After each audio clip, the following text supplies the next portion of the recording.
জীবনে শুনেছিলাম কষ্টের পরে নাকি সুখ আসে, কিন্তু কথাটি সবার ক্ষেত্রে সত্য নয়। কারো কারো জীবনে তো দুঃখের পরে সুখটা না আসে, আবার সেই দুঃখটা ফিরে আসে।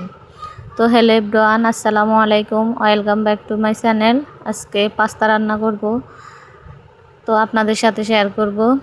এখন একটা ডিম ভেজে সাইড করে নিয়ে নিলাম। তো এখানে পরিমাণ মতো তেল দিয়ে রসুন কুচি দিয়ে দিলাম। রসুনগুলোকে হালকা ভেজে নিয়ে এখন দিয়ে দিলাম পেঁয়াজ কুচি। পেঁয়াজগুলোকে আমি একটু বড় বড় স্লাইস করে রেখেছি।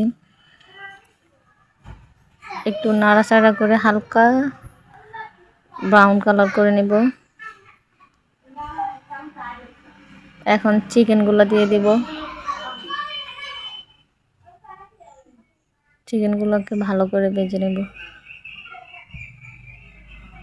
এরপর লবণ দিয়ে দিলাম।